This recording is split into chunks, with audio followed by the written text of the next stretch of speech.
So, let's see, do I have everything running, screen? All right, cool. So, what month is it? July. July. So, how much of the year is gone? Half. Half. So, now, the first question would be, if you had your license and have been working in real estate since January 1st, well, we're going to move from that. If you've been in real estate since January 1st, my question would be, did you have goals for the first year, first 6 months of the year? And if the answer is yes, I have goals, the next question would be, how did you do relative to those goals? I can see this isn't going well for most people. So why don't we, so would it be, it's mid-year, right, which is generally a good time to evaluate where we've been. But I'm going to take the assumption, I'm going to do the light version of this session, right, the light version as opposed to the heavy version. And what I put on the calendar is what I call weekly group coaching sessions. And I'm going to be working on getting more people to show up. And what I do this in the past, and they come and go. And what I mean by that is I do the sessions, and then people stop coming to them. And then I stop doing them, and then I try sneaking it in a little bit here and a little bit there. And then after people have forgotten what they were, I put them back on the calendar to see if people come. Right? Does that sound like fun? I'm just being honest with you, right? I was doing this in another market center. I started off with about 20 people, and in 3 months, no one was showing up anymore, right? So just saying, if you get that feeling, like I don't want to ever be at one of these ever again, I understand. So rather than looking about what the last 6 months have looked like, because I read someplace there's no future in the past. Is that true? There's no future in the past? Yeah, you were thinking about that. So let's look at the next 6 months. How long does it take from making a contact in order to get a client, like an escrow? And the general rule of thumb is it takes 3 months. There's something called the 90-day rule. What the 90-day rule says is that what you're doing today will impact your business in 90 days. You understand the chances, let me see, I keep seeing things are going and coming, sound going downhill, intelligible. Let's see if this works better.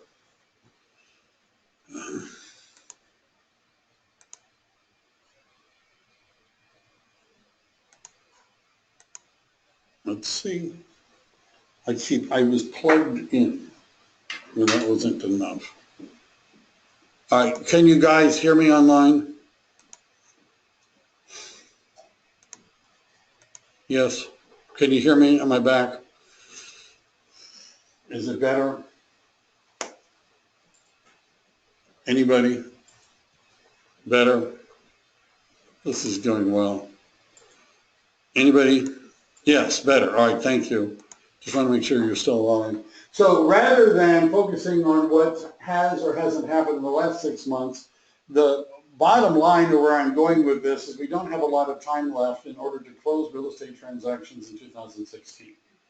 Now that may seem like a weird thing to say because we've got half of the year. Does the market generally slow down in October, November, and December? Right? In fact, most of the real estate transactions occur between April and through August. I'm just saying, right? So there's fluctuations in the market. The bottom line, really, of what I'm saying is we need to get busy now if we want to make any money this year. Does that make sense? Because if it takes 90 days from when we initiate a campaign until we start getting results from the campaign, and if we wait 3 months to start doing something, then we have missed the boat for 2016 entirely. Is everybody with me on this? All right. Now, related to this has to do with planning and scheduling. That's really where I'm going to go with all this. What should you be doing today? What should you be doing in July? What should you be doing in August so that you get money by the end of the year? And by the way, if you're not ready by September, it's possible to make money in December and October and November, but it means that now we need to build a pipeline so that the contacts we have are going to produce results in the future, right? Do you understand? So one of the things you ought to be thinking about is, who do you have that might be interested in buying a house now? Who do you have that might be interested in 2 months, 3 months, 6 months, a year from now, and sort of organize that pipeline. I'm going to show you how you can do that using Keller Williams technology. How am I doing? The sound is better. Great, Cece, I'm glad. So the time is now if we want to make money this year. Does everybody accept that as a premise, right? So there's a planning tool that Keller Williams has called a 135 and another one called a 411. And the problem with that for most new people is it's got too much stuff on it, right? And so the 411 basically suggests that you make plans for 4 different categories of your life. One of which could be your personal, one of them could be your job or your business, which are 2 different things. Another one could be, I don't know, financial, personal things. We're only going to focus on business today, right? Now, one of the things I've resisted over the years as a coach was the idea that I should talk to people about things other than selling real estate. However, what I oftentimes hear from people is my relationships are getting in the way of me selling real estate, or my lack of relationships are getting in the way of me selling real estate. I always wanted to get those 2 people to talk to each other, and you have to think about that. But we're going to focus on this, and we're going to narrow it down a little bit so that you actually have some things that you could do like this week, next week, and that sort of thing. Right. The other thing is, forget planning for the rest of the year, my goal of this is that we plan for July. Right? Does that seem a little more reasonable? Forget the rest of the year. There's also the issue of lead versus a lag indicator. And you might have heard me say that the goal, the metric that you really need to be watching is how many appointments do you have a week or a month or a quarter or a 6 months with people that are interested in buying or selling real estate. You notice how I took, you know. But that's what's called a lag indicator, right? And what that means is it's a result, not an action. Do you have good control over how many appointments you're going to take tomorrow? The answer is no. There is an audience participation part. This is why people don't show up. I'm telling you, people stop showing up. So we can't necessarily predict how many closings we're going to have in July unless you've got an all-cash buyer who's motivated.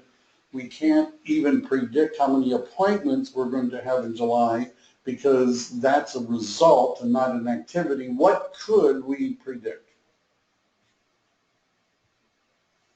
This is another audience participation moment. What could we predict? What do we have control over? How many people we contact? Thank you. So do we have control over the number of conversations we have about real estate? Do we have control over that? Right? So if we do it often enough, would we eventually come up with a metric that 50 real estate conversations result in 1 client or 1 appointment, right? You think we could, if you at an open house, if you ask yourself, how many people did I actually have a conversation with? Not how many people showed up, not how many people, but how many people did I actually have a conversation with, and how many appointments did I get? Right? I hear this a lot from agents that I coach, where they're asking me questions about how do I get an appointment from somebody I met. And to me, that's an error, because if you met them, that's when you should have gotten appointments. Right? Do you understand? So the goal of doing an open house is not to collect names, not to collect phone numbers, not to collect email addresses, but to collect appointments. Right? And how many appointments do you need to get a client? How many clients do you need to have a closing? Right now, let's just worry about people to contact. How about that? right? Now, the other thing, I sent out an email, and one of the things I asked was for people to send me back one word, right? Do you know how many? First of all, I sent out over 50 emails. Guess how many people responded to it? And don't worry, none of them are here today. Right? I'm just saying, none of them are here. So that would mean either you're not getting my emails or you've trained yourself not to read my emails. And also on the email, I had a link to something that looks like this.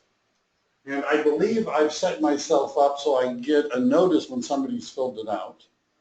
But so far, I haven't gotten any notices. Right? I haven't checked. Well, let's see how many. I'm not denying that. I was busy yesterday, so we've gotten. Oops, wrong one. Is this everybody? Yeah. Oh, wow, I actually got 6 people to fill it out. Wonderful. I didn't mean to disparage you guys. So what, Whatever. I know, I don't know, it just, I blame my assistant. All right, so that's great. 6 people filled out the form. I'm really, really happy. Where I'm going with this is that what I'd like us to do is to come up with a plan for what we're going to do in July so that we have business in August and September and that we can continue to do this as we go through the year. And the 2 things that I would suggest that you actually plan on are, 1, specific activities, and I have a list of things. That's probably surprising. And number 2, projects. And the projects would be, can you guess where a project list might come from? So did you remember this was on the form? Have you, anything that you didn't check might be something that you would want to make a project, okay? I can't believe that I've actually gotten them. I was all bummed out. I thought nobody was responding to me. All right, now let's take this a couple of steps. The Keller-Williams system, and one of the things that I've been finding is that people that are serious about selling real estate, let me just ask you this question on a scale of 0 to 10, and you don't have to say aloud what the number is, but on a scale of 0 to 10, how committed are you to being a successful real estate agent? On a scale from 0 to 10. Now, you don't have to say it aloud, otherwise I'll put it on our Facebook page. On a scale of 0 to 10. Now, I've gone through this before where I've asked people, how many of you need to make money from real estate? Not everybody raises their hand. How many people are committed to doing whatever it takes to make money from real estate? Not everybody raises their hand, right? But one of the things that you're going to find with buyers and sellers is that success usually comes down to motivation. And one of the things that I've found in real estate is that success usually comes down to motivation. If a person is motivated, there's no way to stop them. And if there's not motivation, there's nothing that can be done to help them. Does everybody understand what I'm saying? People ask me how I learned all of the Keller-Williams technology stuff, and the answer is I looked it up on the internet and watched videos. I never took a class on Keller-Williams technology. I'm self-taught. But they paid me money to do Keller-Williams technology, and basically what I'm doing is explaining what I've learned that other people have already explained. Right? People pay me to explain what other people have already explained because they're too busy, lazy, or distracted to actually go find it on their own. If you wanted to work expired listings, could you find information on how to do that? If you wanted to work for sale by owners, could you find, if you wanted to door knock, could you find scripts? If you wanted to do better at open houses, could you find information? Do you understand? I don't really think it's the lack of information. It's all about motivation. Is everybody with me so far? Can you see why people stop coming to this? So Keller-Williams would suggest that you have 3 priorities with 5 strategies for each one, which sounds really complicated. So I'm going to make this a lot simpler. This is what I call the 3 buckets. And some of you may have heard me talk about this before, but if you're new, sphere of influence, F-L-U-E-N-C-E, sphere of influence. Now, this relates to the question that I had on my little checklist. Do you have a database? Do you have people in your database? How many people do you have in your database? If the answer is I got nobody in the database, I have people on my cell phone and there's people in my email program, but I don't actually have a database and I'm not marketing to anybody on a regular basis. I don't have any campaigns. I don't send out holiday greetings. I don't call people. I don't do anything. Now, you understand about 40% of all real estate business, 30 to 40% comes from people that you know that refer business to you, right? I'm just saying, and I've had people say to me, I don't want to do that. I'm not going to bug my friends. I'm not going to talk to them. I'm not going to, one person I was attempting to coach said, I will not hound my friends about real estate, right? Now, when hearing that, I say, first of all, you don't have to hound them. And second of all, if you hold on to that view, you probably will not succeed in real estate. Right? Do you understand? And if you talk to the top agents and ask them where they get their business, how many of you saw Maha when she talked? How many people were here for the top producer panel the office had? I know the answer because Matt's mentioned it to me a couple of times. No one that was in my coaching program showed up. Right. It was this last week. Well, maybe he might have missed you, but I'll mention it to him. But when I've heard her, Marie Ventura. yeah. So you were here, Yeah, it was last I'm week. here. and you were there. So he lied to me. Thank you. So I'm not doing very well for accuracy so far.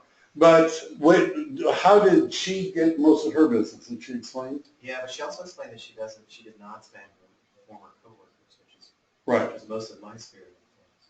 And so I was gonna, Spam your. well, I wasn't gonna spam them. I didn't look at it as spam, but she sort of. Did she get business from What's them? that? No, she got business otherwise. And what were her other words? Open houses. Open houses. Yeah.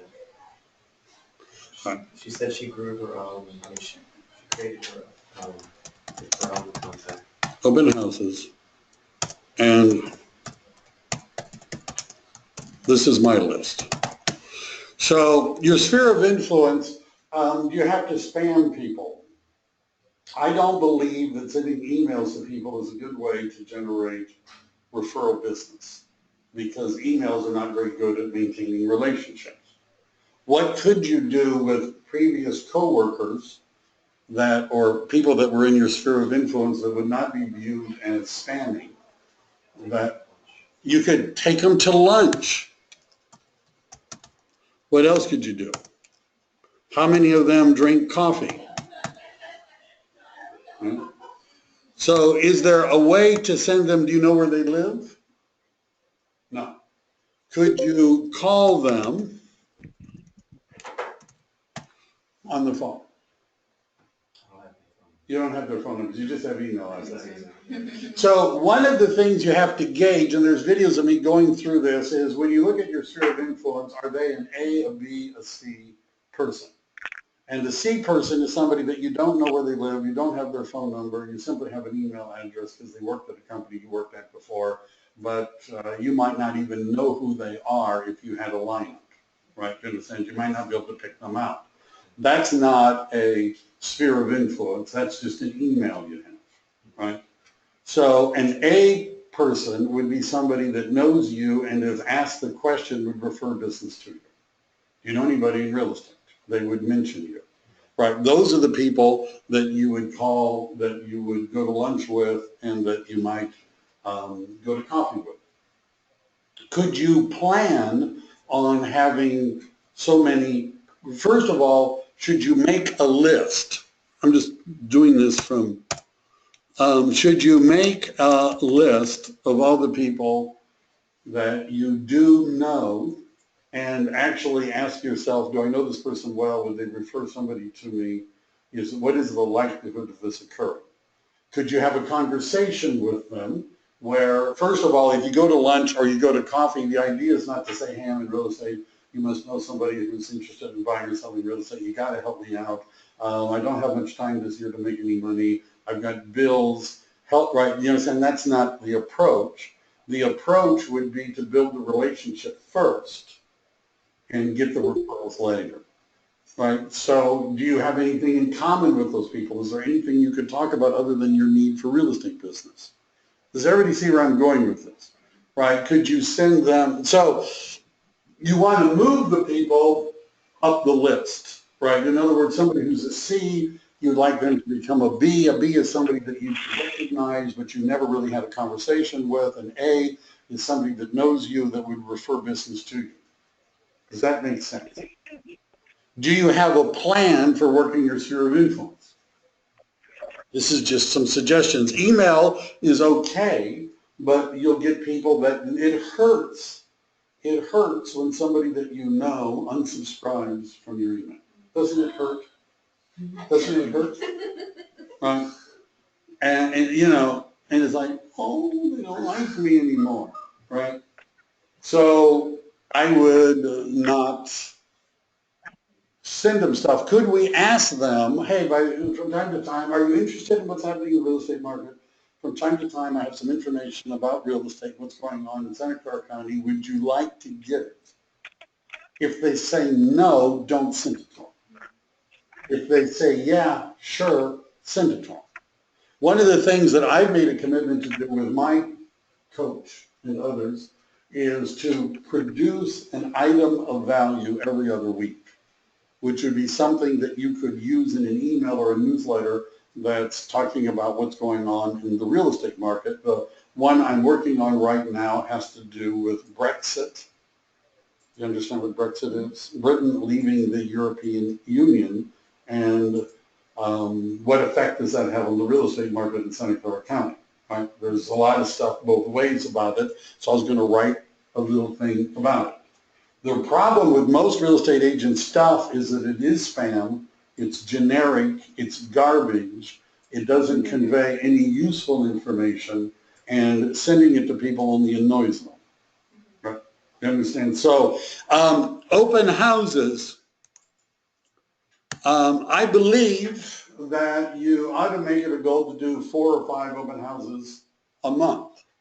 Right? I'm talking about if you're serious about doing an open house and making money from open houses. My rule of thumb was I did 4 open houses and I had a client, right? If you were doing 4 or 5 a month, when you get good at it, you could be getting a client a month from doing open houses, right?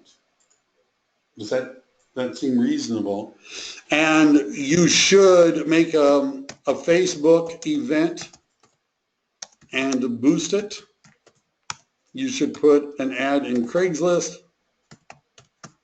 Should we email everybody in our database that we're doing an open house? Do they want to know? Do they care? Do they care?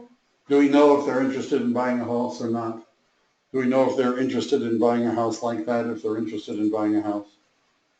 So I generally don't do that, right? Because if you keep emailing people crap, they will stop wanting to get your emails.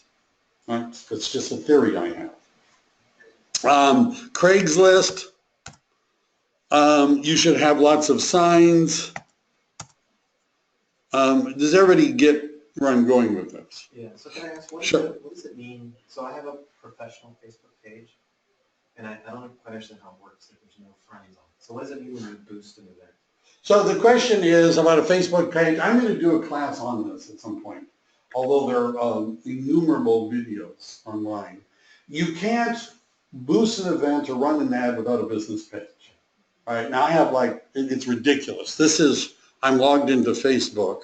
If I go over to this and I go to manage pages, this is the list of pages either I have or I'm a manager of other real estate agents, right? Over time, that's the list, which is to say a ridiculously high number. Right? Where am I? Right. So if you create an event, let's say the event is an open house, you create the event on your business page, and once you're done, you're given an option to promote the event. Now, could a lender give you an idea of what the income range would be of people that would be able to afford to buy that house? Yeah, I think all lenders would do that very quickly. And Facebook allows you to target people based upon different demographics, one of which is income level. So if you have a for sale sign, an open house sign in front of the open house, do you know who's driving by and looking at the sign? No, you have no idea. Is it possible they're not interested in buying a house, that they are not qualified to buy the house? You also find that Facebook has a demographic choice which is likely to move. Using algorithms and other snooping, they've identified people that are likely to be moving. Can you understand there's certain life events that would cause people to likely to move? You could target people by life events, having a baby, getting married, getting divorced, right, are life events, right? So Facebook allows you to target people in a demographic area that would drive people to your open house. Okay, so when you boost, you choose those demographics. You choose the demographics, and you can say, I'm willing to pay $20. I'm willing to pay $50.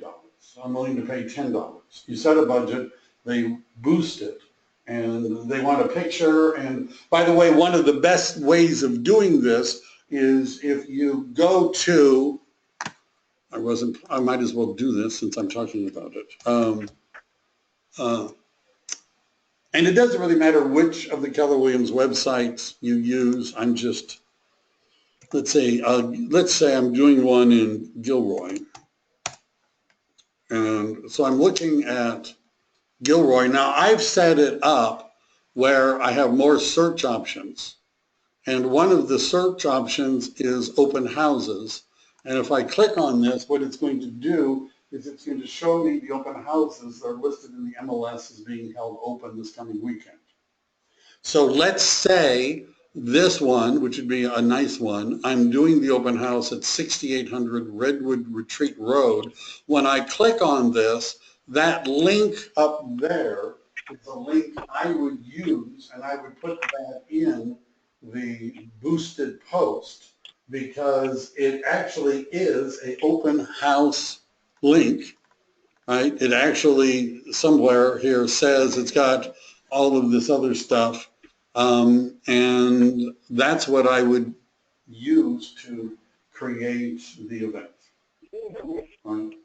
So if you also could just run a Facebook ad, which is another thing, I would use that link to run an ad. But running the ad gives you more criteria that you could choose from than boosting a post or an event.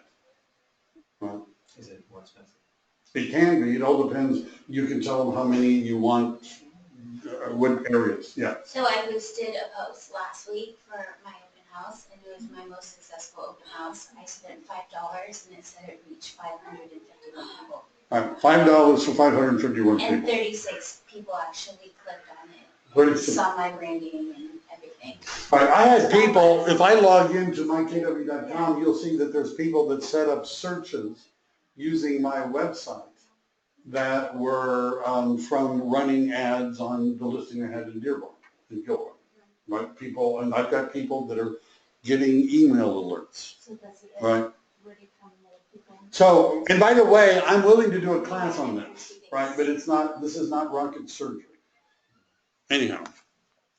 So open houses, referral partners, and I'm going to hopefully put this together. What kind of referral partners do I suggest that you talk to? Banks, right? And I'm going to use banks as an example. And what I find is that, so when I originally shared this with somebody in the office, she went out, connected with some banks. Second bank she talked to got 4 leads. We've already closed on one of them, so both her and I got paid because it was like my idea. And there's another escrow now that she got from working with the banks. I'm just saying, right? And so what I'd like to do, because if I've not been clear before, I would like to make it clear what I think the way this ought to work. Is that okay? And so the first thing is whether you bring, first of all, you need to find out if the loan agent will be there, right? This is just, I'm doing this sort of free form. By the way, at the end, I'll share this with you. This is not, not real sophisticated, but I'm happy to do this.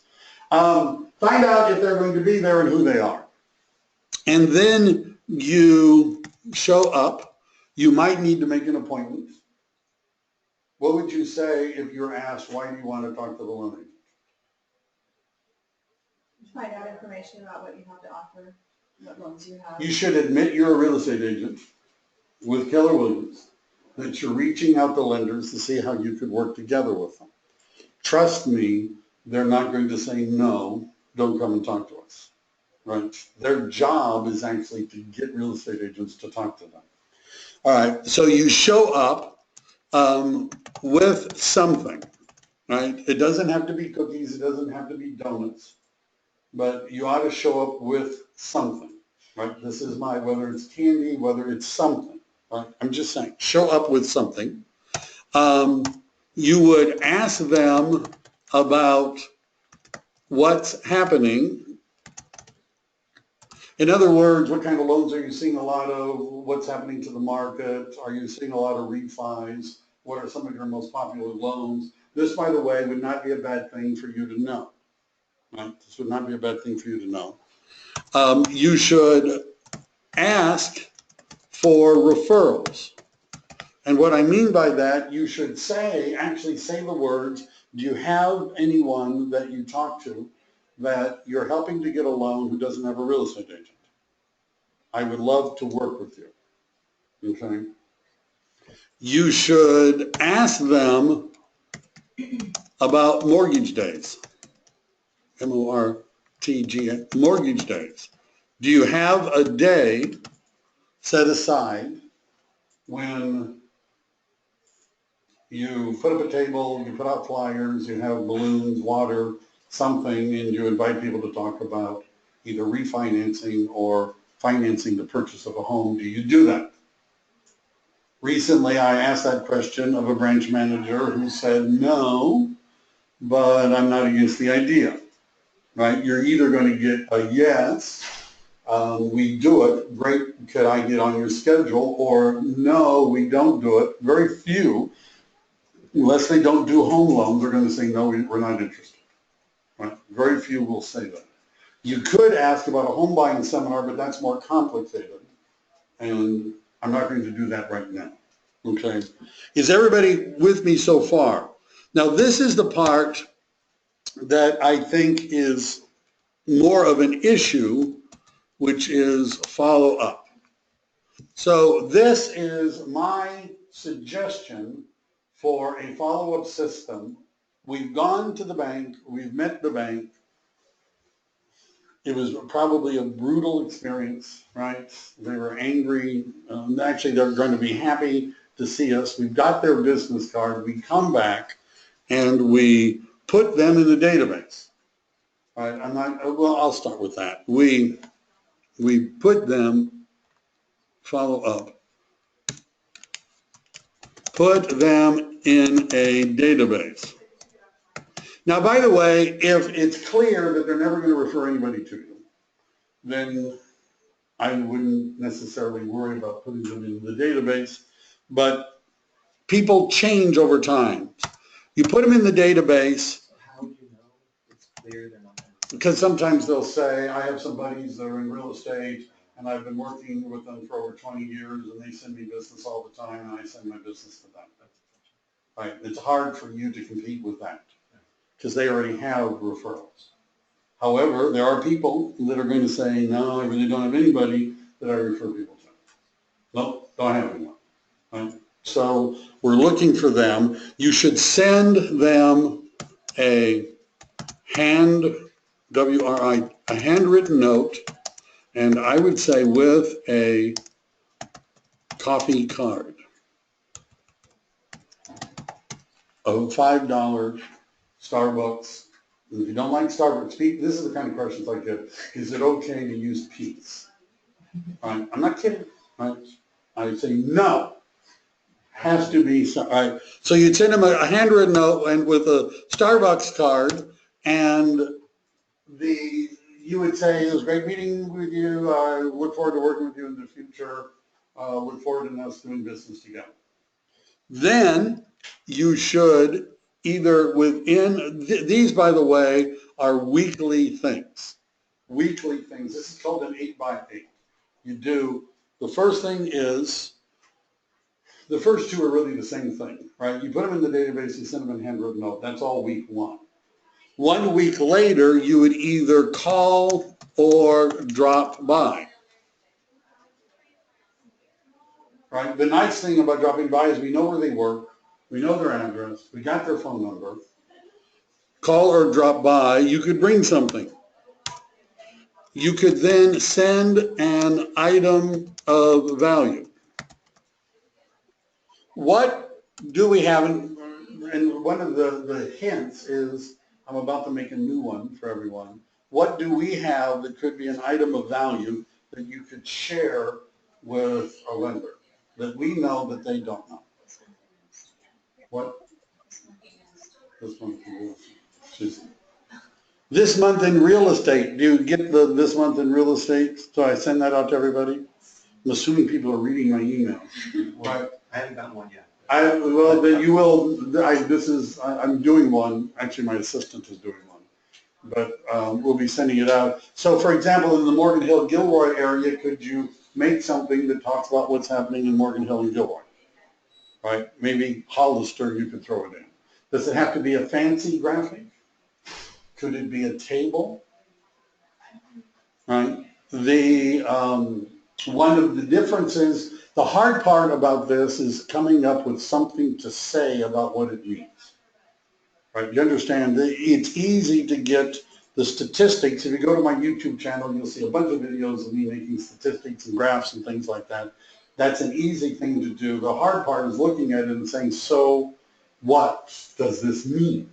Right? And what you should be talking about is the market getting softer or harder.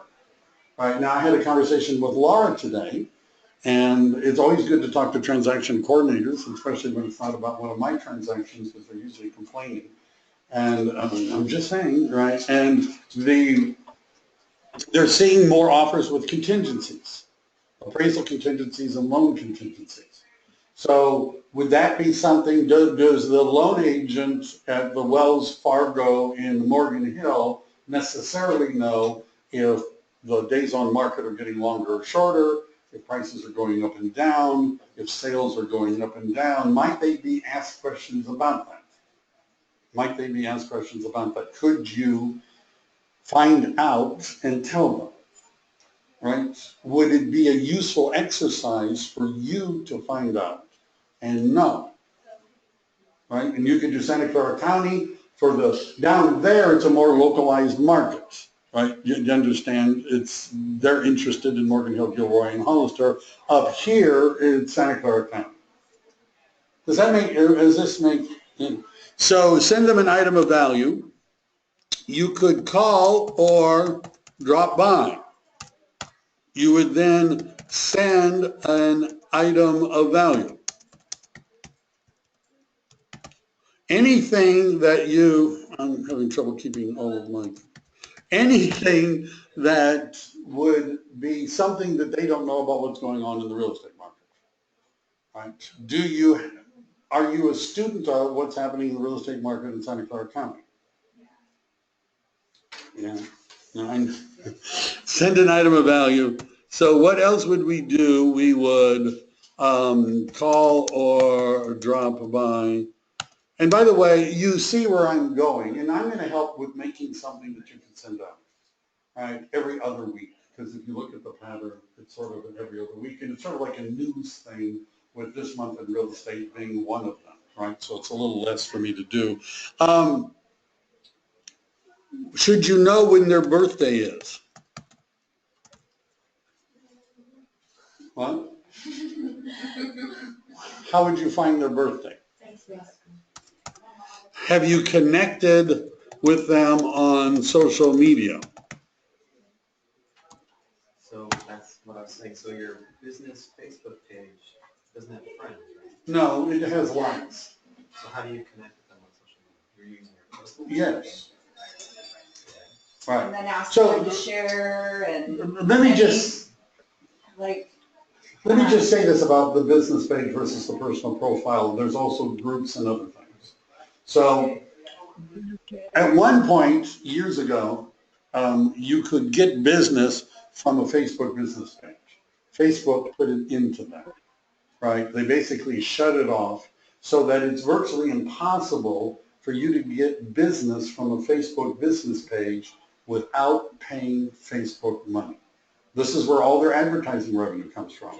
So their algorithm is set up that it basically screens out all the good posts from your business page. First, you have to get people to like the page. They probably won't like the page. Why like the page? Why? Right? You're just going to spam stuff about real estate and I don't really care. So I'm not going to like the page. Secondly, if I do like the page, if you've liked pages on Facebook, how often have you ever gone back to one of those pages? Probably never. That's what, by the way, the answer never is 98% of the time. They never go back to the page. So the reason we got that is simply because we have to have it in order to run ads. Right, but that's it. Almost all interaction on Facebook is done person to person. It's a social media. So what that means is you should friend them on Facebook. You're going to find that loan agents are generally very friendly with friendly realtors on Facebook. This is not going to be a hard sell, right? Not a hard sell. You also might want to look, now do you understand what I'm talking about is narrowing it down to a select group of lenders you care about. The goal is for you to find 5 lenders that 4 times a year is going to refer somebody to you. 5 lenders, 4 times a year they're going to send you business. All right, do you understand we're up to 20 clients, which you could live on. So if we found somebody we really care about, we're going to want to find out what groups they're on in Facebook that you could join. You'll find that most closed groups, by the way, many lenders have their own little group, which they're encouraging realtors to join. But if there's anything else that you care about that they care about, you might want to join those groups too.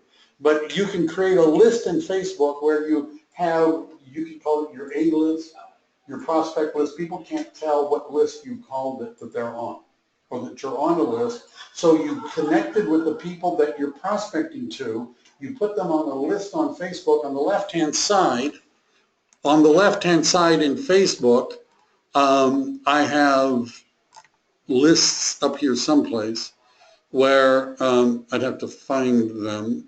I have lists of people, and what you can do is you can simply click on the list, and it's going to show you everybody that's on the list. So some of these are pages. I don't feel like going through how to create lists on Facebook, but you can make it so that you see everything that they post. Right? There's a setting. So here's Ashley Roble, a friend of mine down in Santa Monica. So I go here to friends and following, default, see first, see new posts at the top of the newsfeed. Right? I like Ashley, that's her in the back, and it puts her posts at the top of the newsfeed. So if it was a lender, I would like, share, and comment on their posts. Right? That looked like a delicious sushi lunch you had the other day. Thanks for sharing the picture. Right? You understand people take pictures of their lunch. Where else could we friend them? So actually, just to follow up on Yeah. that, so I tried to look up the birthdays of my friends on Facebook, and it's hidden. So how do you? Well, are they friends of yours on Facebook? Yeah, pretty sure. Well, if I go here to Ashley and I go to About, I get, See, it says, I don't know where it is, but I know that I get notified by a whole bunch of people. Yeah, right, it says November 25th. Yeah, so, Okay, I'll have to check. and I get Oh, there notifications. is somebody will just hide it. Right. They don't show. So how, if we don't know their birthday, how could we find it? Ask them. Ask them. When would we do it? Would we call on the phone and say, look, I'm making a plan to reach out to people on social media, so tell me when your birthday is? Or would it be maybe if we went to coffee, I could work that in somehow? And I've had people say, so why do you want to know? And I just say, it's part of my follow-up program with people that I'm doing business with. I just like to know, I found it a good idea. Is it a good idea to know when your client's birthday's on? Okay. Is it a good, do you think a loan agent is going to argue this? Probably not. If you say, I usually spend a lot of money on presents, right? So how about LinkedIn? Should we find them on LinkedIn and connect with them? Does everybody see where I'm going with this? All right. Does this seem like a difficult thing to do? Now, in Keller Williams, if we log into our kw.com, and I'm doing this now just because I feel like it's sort of show matching sites. How many do I have?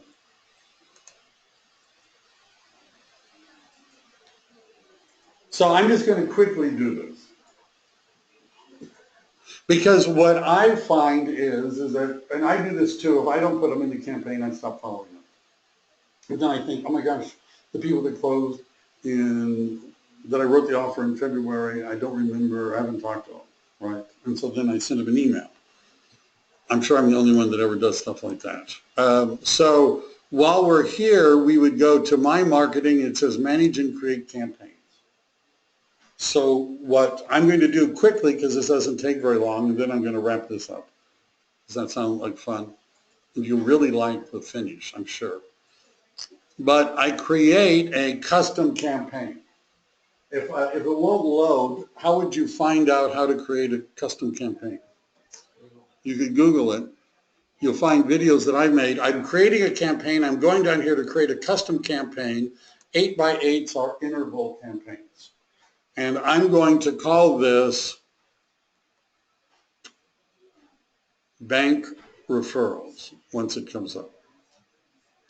Once I start it, I think you'll get the idea, and I don't need to do the whole 8.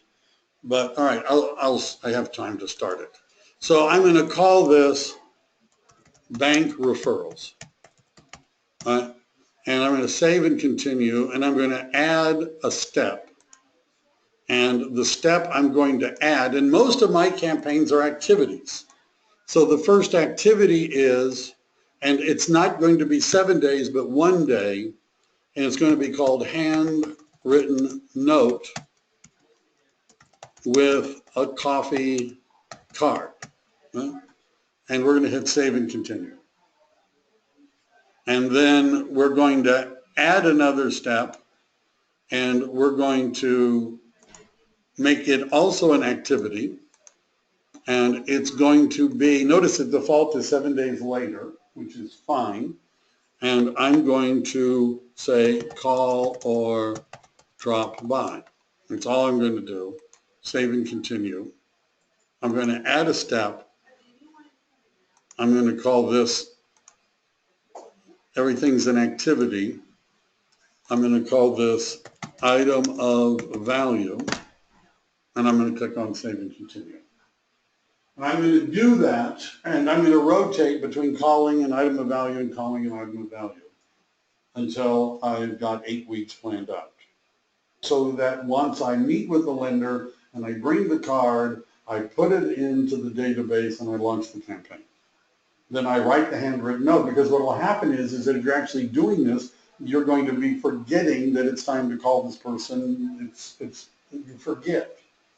Right? If we did this for 8 weeks, would they know who we are?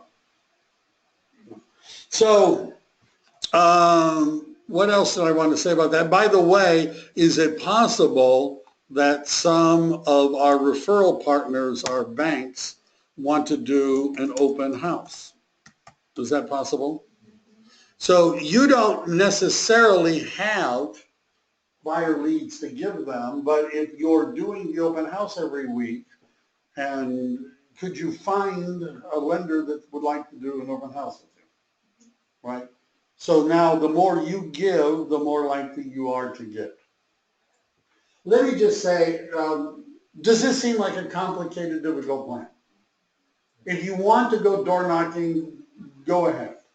If you want to buy a telemarketing list and call people at dinner times, go ahead. Right? I don't, I'm not, but I don't believe that we've done this well or sufficiently yet. This is what I'm saying. I don't believe we have. So the last part of this is something called time blocking.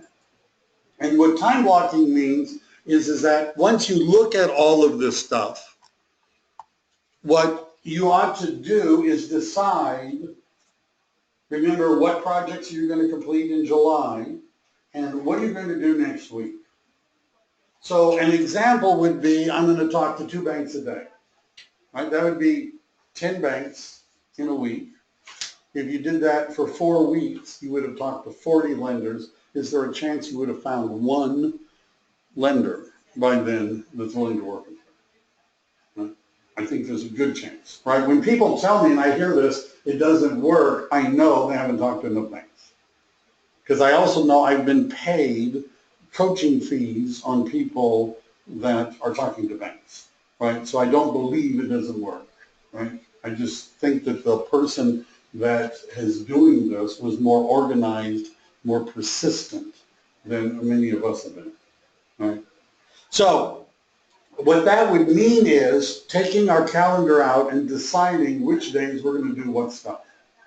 And putting it in the calendar, I'm going to, from 11 to noon, I'm going to go talk to banks on these days, right? I'm going to, my database, I'm going to put it together on Friday, and I'm going to do it at 10 o'clock in the morning to 11 o'clock.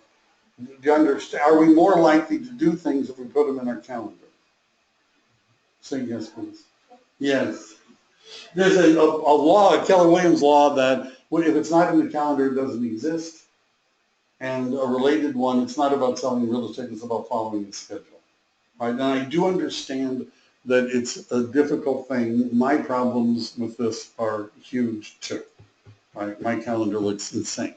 Right? But does that make sense? The other thing I want to say is about commitment. And I have 3 minutes. If you got to come into the office and sit at the workstation and talk to other agents when you can. I believe, and if you come into the office, you ought to dress in such a way that you could actually meet with people. I do believe that if you sit in your home, I'm talking to the people online, if you sit in your home in your shorts and you watch my classes, you might be missing out on it, right? I was told once a long time ago by one of my real estate mentors, he said a couple of fun things. One, the intellectual understanding is the booby prize. And that learning without implementation is worse than worthless. That's what he used to say. Learning without implementation is worse than worthless. Because not only haven't you done anything, you've just been wasting your time. Right? So just thought I would share that. And so it's better for you, even if you haven't done anything and you don't have buyer packets and you don't know everything to say, it's better for you to actually go out and start meeting somebody. If you bring them into the office, I'll help you with the meeting, right? I'll help you with it. The one thing I can't do is go make the contact and give it to you. All right. There's an old saying also in the business about suiting up and showing them. So I do see people sometimes that come to the office when we're doing things and they're not dressed in a way that they would meet with a client.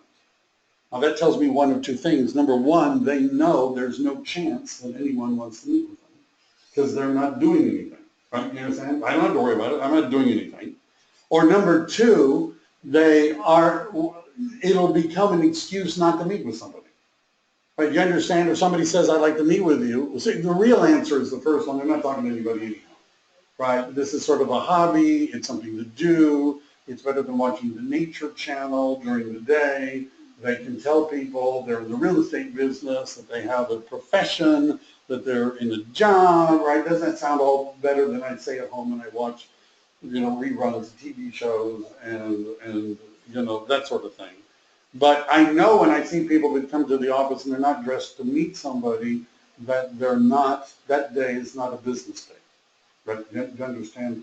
Because you should be ready to have an appointment, which is why my list of things includes such like having your packets together so that you could meet with the buyer.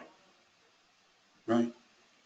So going forward, until people stop coming to this, we're going to do some script practice, we're going to do other things, but I know for myself that if I have to report what my goals were and how I did, I'm more likely to do them. Do you understand? I have two coaches now. If I have a coaches and I share with them what my goals are and we discuss how did it go. And I know that by having that, I'm more likely to get results. Just think. Was that fun? Let's see how many people, if everybody hung up online. Not yet. So, good times, huh? So I'm going to be sending you things. I'm going to up it a little bit and trying to get people to connect to this. Right? But what I would like to do each week is, if you're open to the possibility of sharing goals, and by the way, just so you know, if you don't have any goals and you don't want to share, you don't want to talk about anything, that's fine with me. Right? I'm just saying. What do I care? Right? What do I care? Was that fun? Cool. All right, you guys. So tomorrow we're doing a contract writing clinic or something. I forget what I called it. We're going to actually practice writing contracts. Right? And then I'll go through what, if any mistakes were made, we'll go through what they might be.